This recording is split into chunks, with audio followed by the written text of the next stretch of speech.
You know, The Strangers is one of those movies that's always given me mixed feelings. Like, sure, getting jumped by a bunch of randoms would be scary, but when you really think about it, that's just a regular dude. And you know what that means? He's gonna catch these hands. Well, Maya's already dealt with these creeps before, but now they're spinning back to finish the job. So if you were trapped in a small town where literally anyone could be a killer, what would you do? Well, don't worry, because I'm here to break down the mistakes made, what you should do, and how to beat the randos in The Strangers Chapter 2.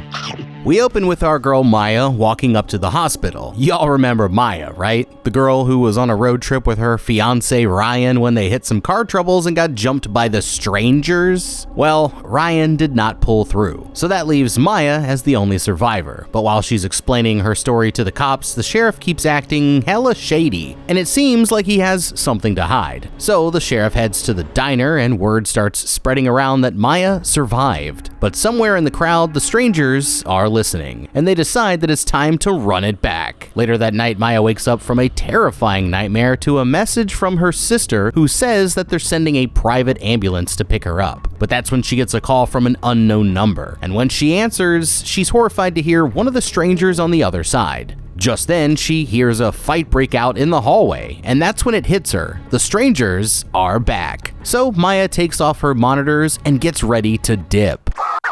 Alright you guys, now this one might be a little tricky, but you already know that I have a plan to survive. These goobers keep popping up, but like I said in the intro, in a 1v1, these dudes are like a mid-level threat at best, because underneath the mask, they're just regular people like you or me. They can't control reality like Pennywise or get inside my dreams like Freddy. They don't even have super strength or durability. They're just a couple of randoms with some pretty basic weapons and slightly better map knowledge. So yeah, in a 1v1, I'd say it's a fair fight, but that's where we hit our first problem, because the strangers like to roll deep. So when they pull up, it's not just one of them. You've got Scarecrow, Pinup, and Dollface all trying to run your fade at the same time, and that's gonna be their biggest advantage. Also, we gotta remember that our girl Maya is still recovering from getting cheffed up by Scarecrow back at the cabin, so since it's a 3v1, she's already low on HP, so she's gonna want to avoid a fight at all costs. So if it's me in this situation, then my main focus is gonna be on stealth. And the first thing I'm gonna do is unplug that damn heart rate monitor. Like, girl. They're out here looking for you. And that thing's over here beeping like crazy, so I'm gonna just use 1% of my brain real quick and unplug it, and then I won't be telling them exactly where I am.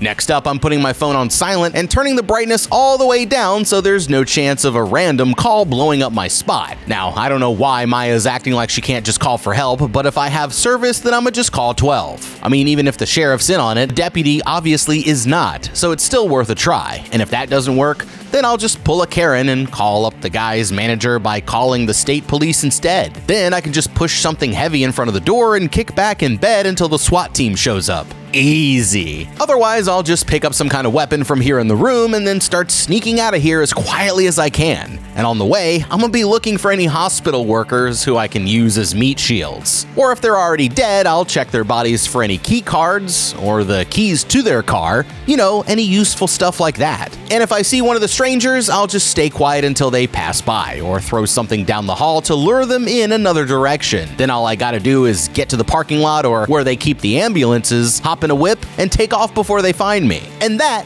should make getting out of here a piece of cake. So Maya nervously peeks into the hallway to make sure that the coast is clear, and then starts quietly sneaking around, looking for the exit. There's not a single person anywhere in sight, but when she runs for the door, the strangers already have jammed it shut, and suddenly the whole place goes dark except for a blinking red light. It looks like they've got her trapped, and she has no cell service to call for help, so her only choice is to start looking for another way out. But that's when she starts hearing random noises in the distance, and it feels like her ops could be hiding anywhere. She makes it to another exit, but this one is jammed as well, and then out of nowhere, the guy with the Scarecrow mask pops up right in the next room. So Maya just ducks into a room just down the hallway. But that's when she gets an idea, and she starts closing all the curtains so that the Scarecrow won't know where she's hiding. Well, dude obviously hears the noise and starts checking them all one at a time, but while he's out here moving slower than my grandma, Maya waits for her chance to skirt and takes off running for her life. This time she makes it to one of those mini elevators and hops in there Outlast style just as the pinup girl starts smashing on the cage. But it locks her in and starts lowering down until it comes to a stop in the spookiest place of all, the basement. Oh yeah, and there's no time to waste, so Maya slowly gets out and starts deciding where to go,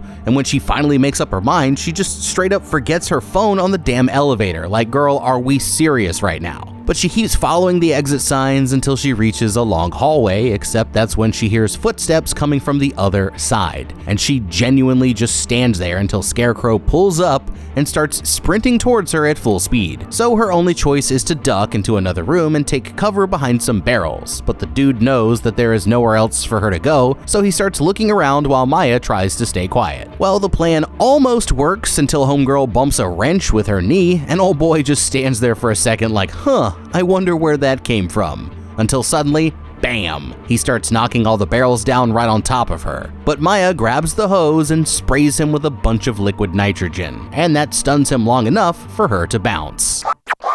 Alright, you guys, I had to jump in here real quick because this is just straight up embarrassing. Like, first of all, how are you gonna just forget your damn phone at a time like this? I mean, it would be one thing if it got lost or broken somehow, but just forgetting it honestly might be the dumbest thing that I've ever seen anybody do. Like, I double check for my keys, wallet, and phone whenever I'm just out doing basic activities. And I know I'm not the only one, so you'd literally have to have the IQ of a goldfish to make this mistake. And honestly, it's starting to seem that way. Now, like I said before, one of the first things any smart person would do here is grab a damn weapon. But meanwhile, Maya is out here walking around empty-handed like she's about to square up. So before I went anywhere, I'm gonna pick up some scissors or a vase or something so I'm not gonna get caught lacking. And as long as they didn't know where I was, I'd be trying to keep it that way. So tell me why, the minute this girl saw Scarecrow, she just started making as much noise as humanly possible to get his attention. Like, honestly, what was the point of that? Just hide and run away? There was literally no need. Nah, the only reason that would have made sense is if she was planning on jumping dude when he took the bait. Which brings me to my next point.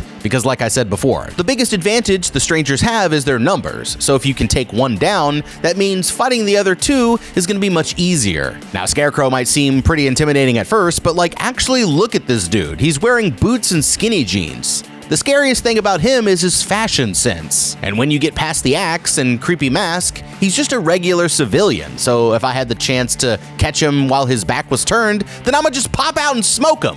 Easy work. Now, I will give her some credit. Maya actually clutched up with the spray hose, but she completely missed another opportunity to take this guy down. I mean, she had him on the ropes, so I'd just knock him over, take his axe, and finish him off. Then I've got a weapon, and dealing with the other two should be kinda easy. But if you think this was bad, just wait until you see what this idiot's about to do next. So Maya keeps going until she hits a corner where her only choice is to head into the morgue, but it's literally a dead end. And the only place to hide is inside one of the freezers with the dead bodies. So with Scarecrow closing in, she picks one out and climbs inside, and you'll never guess who it is. Her dead fiance Ryan. Aww, how romantic. But then Scarecrow walks in and starts casually searching around, and he starts opening the freezers one at a time as Maya just sits there knowing that she's cooked. Until finally he gets to the one where she's hiding and is about to pull it open, but just then this random dude comes strolling in at the worst time imaginable. And Scarecrow just straight up murks him without a moment's hesitation, making one down with 7 more to go.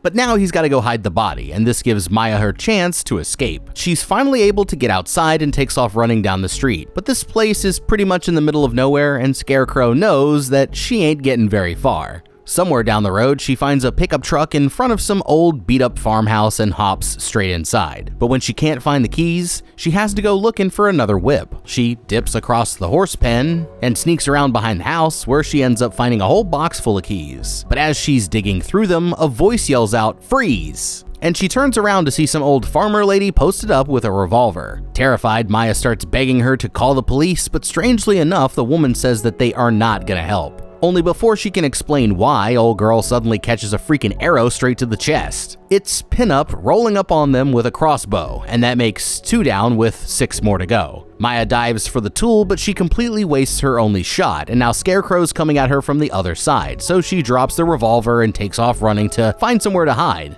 She ends up making it over to the stables, but while she's thinking of what to do next, she hears footsteps coming from outside. And it's Pinup again, and this time she's got a giant knife. But Maya waits until just the right moment before suddenly jumping out with a pitchfork and putting it straight through her leg. This gives her another chance to run, but now Dollface is closing in and she hits another dead end where her only option is to hide in the restroom. But then Scarecrow pulls up and starts chopping the door down on some Here's Johnny type shit. And before she can get the window open, he reaches through the hole and starts pulling Maya back by her hair. But she pulls herself free and climbs through the window just in time. And now dude is low-key getting pissed that she keeps getting away. Alright guys, I'm not gonna lie, I can see why bro's getting mad. Like, getting outplayed by a bot in your own lobby, that's crazy. But honestly, Maya shouldn't have even made it past the hospital because hiding with the dead bodies was legit the most buns strategy that I've ever seen. I'm sorry, but what kind of brain-dead is that? I know, let me climb inside a tiny metal box with no room to run or defend myself. That should work. Like, dude's obviously gonna figure it out and just start searching them all one at a time. And then what am I supposed to do when he finds me? I'm cooked at it. So nah, the moment I hit that room, I would have simply locked the door behind me or pushed something in front of it and then picked up a random object off one of those carts, used it to smash the glass on one of the locked doors, and just kept it pushing. Or I'd hide around the corner with some kind of weapon and then just rock the dude as soon as he turned his back and dip out the way that I came in. Nice and simple. Maya's just lucky that some random meat shield walked in at the worst possible time. But hey, if it works, I guess. So yeah, getting to the farm was a miracle all by itself. But wasting the blick was actually unforgivable. I mean, how much luckier can you get than having some random NPC spawn in with a revolver? But then you just waste the only shot and throw it on the ground like, what? But nah, if that was me, I'm pretty much set right there because unlike Maya with her doo-doo aim, I'm gonna save that shot for a better moment. Then I'm dipping inside the house, pulling something in front of the door, and instead of running away, I can just post up. Now that I've got the strap, they're gonna be even scared to come near me, which gives me plenty of time to hop on the landline and call for help. And search around for some extra ammo and supplies, like Arc Raiders, yeah. Then I can just sit back and wait for somebody to get there or grab the keys to a truck and hit the road. And if any of these clowns show up, I'll just blast them with the heater and call it a day, no problem. So yeah, once I got the tool, it's pretty much a wrap. So Maya keeps going until she notices a pair of headlights coming up the road, and by thinking this could be her chance to escape, she jumps into the street just as they're passing by. It's Nurse Danica from back at the hospital and her friend Chris, and Maya jumps straight in without thinking twice. But the more she thinks about it, the more nervous she starts to get. And these two are just sitting there taking their sweet old time until suddenly Danica locks the doors. Maya starts absolutely freaking out and screaming at the girls to let her go, but they just keep saying that she needs to relax, guy. And after realizing that she can't get out, she agrees to go back with them to Danica's house, but she's officially too scared to trust anyone in this town. As they're driving along, she notices a pair of work boots on the ground and decides to put them on in case she has to escape. She also grabs the first aid kit from behind the seat, which is smart because she's about to need it. Meanwhile, the other girls turn up the radio and start quietly talking so that Maya cannot hear. But just when it seems like things couldn't get any sketchier, two random dudes show up in the middle of the road, and Danica pulls over to let them in. So now Maya's sandwiched in the back between these two dangerous-looking fellas who Danica introduces as her roommates Gregory and Wayne. Apparently they lost their keys at the bar and had to walk home, and Greg immediately starts grilling her down in the creepiest way possible. Things don't get any better when Chris whips out a giant hunting knife and starts carving up an apple. Like, come on, lady, read the room, would ya? And Maya notices a smiley face tattoo on Greg's neck that looks awfully similar to what the strangers were drawing back at the cabin. But she keeps spiraling more and more until she starts picturing the strangers' masks over everyone's faces. And that's when she finally decides to make her move. As soon as Chris puts down the knife, Maya grabs that ish, jumps out the back of the truck, and just freaking sends it straight down the hill. The others get out to chase after her, but she gets up and dips out until she eventually finds somewhere to hide. They come through searching with their flashlights a few seconds later, but they pass right by without noticing where she is. So Maya waits until they're gone before getting up and sneaking away. By now, it's almost sunrise as she gets to a stream and stops for a drink. She was already pretty busted up to start with, but now her stitches are opening up again, and she's losing a lot of blood, so you know what that means. It's time to play a little surgeon simulator IRL. So Maya breaks out the first aid kit and pours some disinfectant all over the cut. It hurts like hell, but it's nothing compared to what's coming next, because now she has to take the needle and stitch herself back together. In fact, it's so painful that she has to pick up a little stick and bite down on it just to get it done. But she finally thugs it out and manages to pull through, and now all she has to do is get the f*** up out of this town. Now, Maya probably feels like she did something here, but honestly, I'm gonna have to disagree. I mean, I can understand why she's a little paranoid, especially with the way that Greg was looking at her like, ew, brother, ew. So it might have seemed like hitting the eject button was her only choice, but personally, I would have stayed with the group. And I know, that does sound pretty crazy, but hear me out. Now, even though the strangers don't have any special abilities, they do have one thing that makes them different. Since Maya's never seen their faces, she has no idea what they really look like, which means they could be anybody in this town, right? But hold up, because that's not actually true. Don't forget, Pinup just took a pitchfork to the leg, so it obviously can't be one of these two. And sure, maybe they're still in on it, or it's some Ghostface type scenario with multiple people behind the same mask, but I've got an easy way to figure it out. As soon as I got in the truck, I just asked to borrow one of their phones so I could call the fam. Then, from their reaction, I'd know if they're cool or if I should hit the dash. This still leaves Greg and this other dude to worry about, but even if the vibes are off, I'd still rather take my chances in the car than have to survive out here in the middle of nowhere. Like, these mountains are no joke, and she's probably gonna end up getting lost or like eaten by a mountain lion before the strangers even catch up. I'd rather stay in the truck and go back to the house, but trust me, I'm no dummy, because as soon as we get to Danica's crib, I'll give it about 5 seconds and then grab the keys, hop in the truck, and dip out of town before they even know what happened. And then I'll just cruise straight up to Portland and link up with the fam. But now we've got a problem, because she's stuck out here with no phone and pretty much no idea where she's going. But I've got a plan for this one too. Now, since I still know where the road is, I'll just follow it while staying hidden in the woods, head back to the hospital, grab my phone, call up the fam, and find out where the hell they're at, and then post up at the diner until they get here. And since the strangers probably won't risk attacking me in broad daylight at their favorite spot, I should be good. Well, later that day, Maya gets to a clearing where there's an old abandoned car, and thinking that this looks like a good place to rest, she decides to post up and start a fire. But that was her biggest mistake. Meanwhile, the strangers are still out there searching the woods in their full costumes, like they straight up refuse to break character even when there's literally nobody around. When they find a bloody bandage on the side of the creek, and that's when Scarecrow decides that it's time to unleash the beast. So he pulls up to some random bunker in the middle of the forest and takes the chain off the door, and as he walks inside, we hear a giant pig grunting in the darkness. Well, Maya's just out there having herself a little campfire when she hears something rustling through the leaves, and the footsteps keep getting louder and louder as she looks around to see where they're coming from.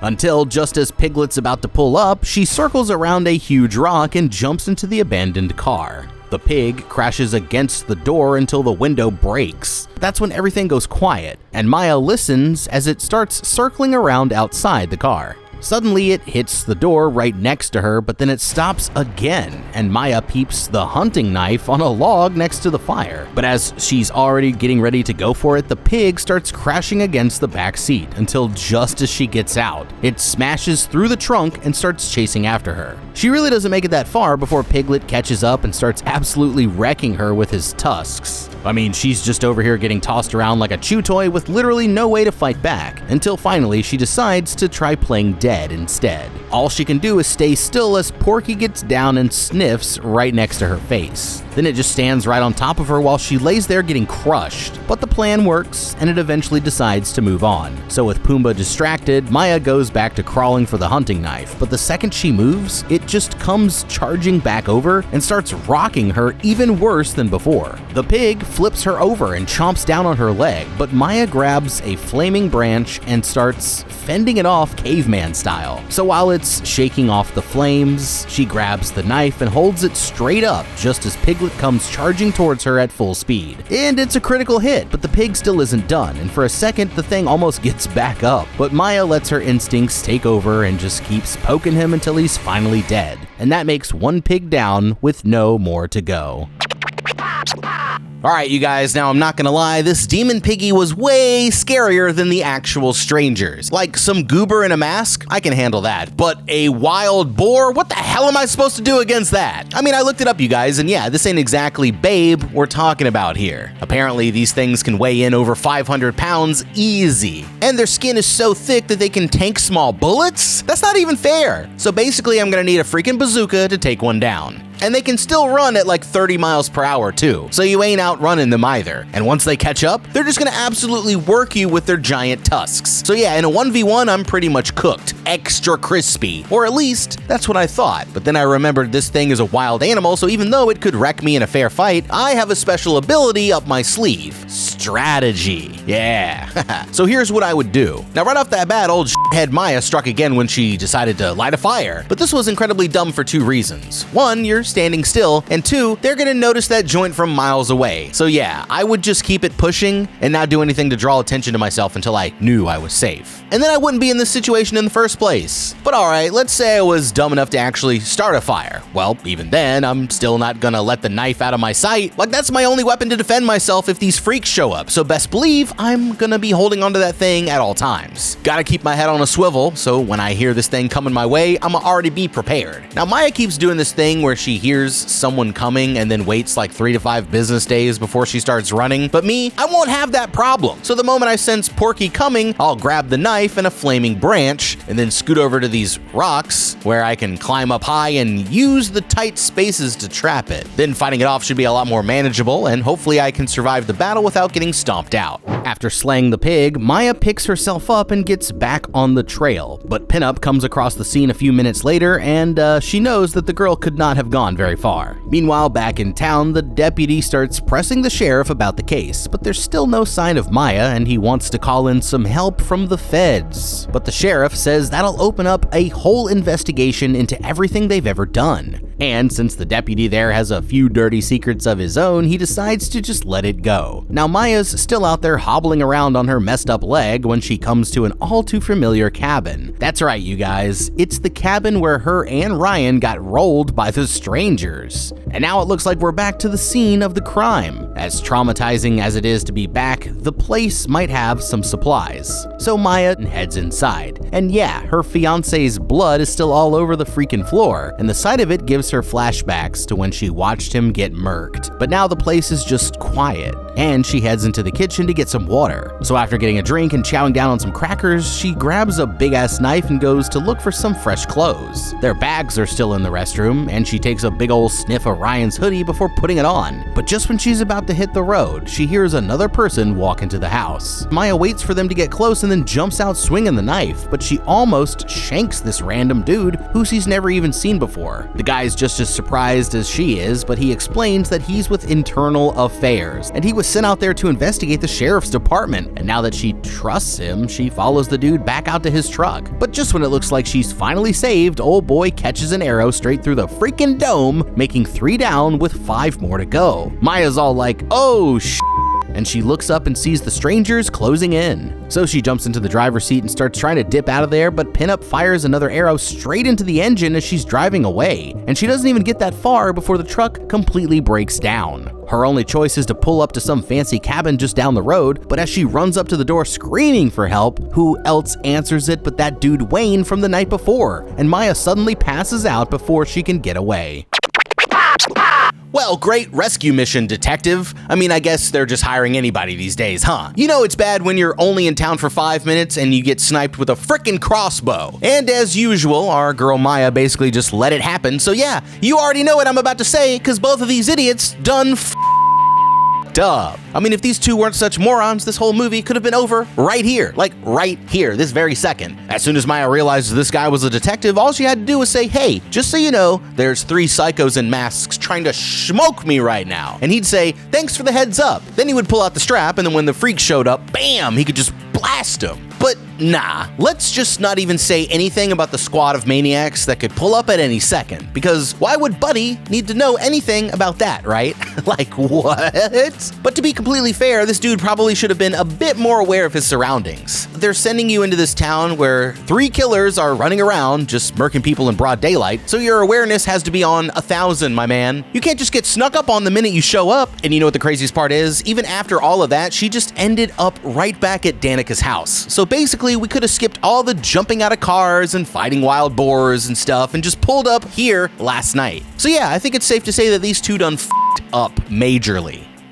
When Maya wakes up, she is surprised to find herself in some random person's bedroom. Now, she's obviously pretty freaked out at first, and as she's looking around for some clothes, she notices the case for another giant knife in one of the drawers. But when she looks in the mirror, she realizes that whoever took her cleaned and stitched up all her wounds. So maybe they're nice after all, but she's not about to let her guard down so easily. She creeps around the house until she bumps into Gregory, and oh no, not this dude again. And he's over here drinking straight out of the bottle, so yeah, you already know my boy is ready to act up. Well, he notices Maya staring at his tattoo again and explains that a lot of people in town have the same one. Apparently, they got it on some kind of church trip, like, yeah, right, buddy. And yeah, he starts getting way too damn creepy right off the bat. So Maya literally hits him with a "that's cool" as he's over here posted 2 inches from her face. And when she tries to get past him, he starts stepping in front of her and won't let her go. Luckily, Danica and the others show up before things go too far, and Buddy storms off to go blast some edgy rock music in his room. Like, alright bro, if you're a cornball, just say that. They explain that he's just a creeper and doesn't usually mean any harm. Like, apparently he's some kind of local Nepo baby or something. You know the type. But nah, Maya still doesn't trust them. But that's when Danica whips out Maya's phone and gives it back to her, saying that she found it back at the hospital. And Maya realizes that she might actually be on her side. Meanwhile, the ambulance that's supposed to be picking her up stops for gas at the only place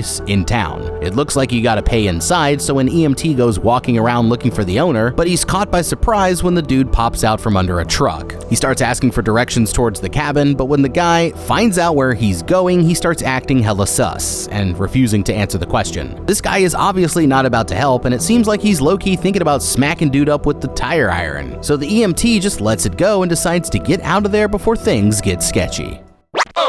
Alright, yeah. If this dude knew what was good for him, he would just get in the van and take his ass back home. Because, I'm sorry, but whatever he's getting paid, it's definitely not enough to be dealing with all this. Well, it seems like Maya's got it pretty easy now, right? Like, all she has to do is wait for the ambulance to roll up and dip. But that's where you'd be wrong, because the strangers know that she's about to get out of town. So if they're gonna come back, it's gonna be soon, and we need a plan in case they do. So first of all, this dude, Greg, yeah, we can't trust him. I mean, between the creepy behavior, the drinking, and the tattoo, we gotta keep an eye on bro for real. But dealing with him's actually easy because now we know Danica's obviously normal, or else she wouldn't have patched Maya up. So I would just go to her and say, hey Danica, your boy Greg is creeping me out, and ask her to make sure he stays away from me. Then I'll just stick close to Danica until the ambulance shows up, and that should be a problem solved. But we also gotta make sure we have some kind of backup plan in case things go south. So first things first, I'm grabbing some kind of weapon just in case. I'll wait for the right moment to swipe somebody's car keys, and the worst case scenario, I'll just hop in the whip and take off before anything happens.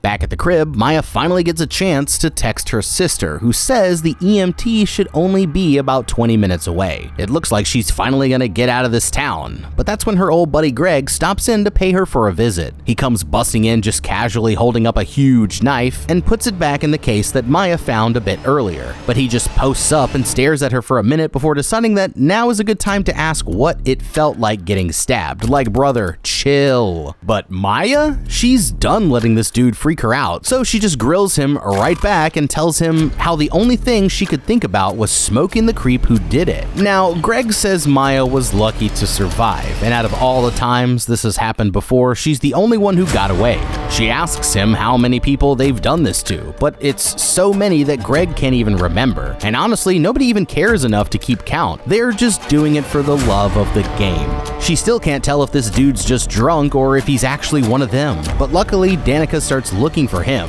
and the moment he leaves the room, Maya locks herself inside and pushes the dresser in front of the door. The EMT is still on the way, but she has to hold out until he gets there, so she picks up some scissors off the floor just in case. That's when she hears the others arguing outside, and although Danica tries to stop him, Greg gets in his car and takes off down the road. But now Maya's starting to get a little nervous, so she pulls out her phone and goes to text her sister, but the messages are not going through. And just then she hears a loud crash from somewhere inside the house. Horrified, Maya holds her breath as somebody starts pulling on the doorknob until all of a sudden Pinup shoves it open and starts trying to break through. So Maya rushes over there and starts pushing it closed. Well, just when it looks like she managed to hold her off, Dollface shows up right behind her and starts singing Rockabye Baby in her creepy ass little voice. But the freak doesn't realize that Maya is packing those scissors, and she whips around and shanks her right in the shoulder. This gives Maya a chance to run for the restroom just as Dollface starts trying to break in, and she can see the ambulance posted up right outside, but there's bars over the window, making it impossible to climb out. And there's still no cell phone service, so she can't call for help, which means her only choice is to go back out there and find another way out. Alright, now this is obviously a trap, so Maya needs to be thinking one step ahead. So the strangers are obviously expecting her to sneak back through the house, but that's where I'll surprise them, because instead, I'll just climb out the window, get on the roof, and find somewhere to climb down. Then I'll just sneak to the ambulance and dip. Easy. But let's say I have to go through the house. Well, that's gonna be a bit tricky. First, I need a weapon, so I'll probably take the lid to the toilet tank and then keep my eye out for a better one as I'm sneaking out. If a stranger attacks, then I'll just dodge their strike and whack them in the head. And if things get sketchy, I'll pop my ultimate and pull off their mask. They'll probably start freaking out trying to put it back on, then I'll just smoke them and take their weapon and I'm in business. But wait! Because this is where the plan gets good. Because the strangers are expecting me to go for the ambulance, right? But instead, I'll look for the keys to Danica's car, then go to her whip and peel out of there before they even catch on. And just like that, I'll be home free, easy money.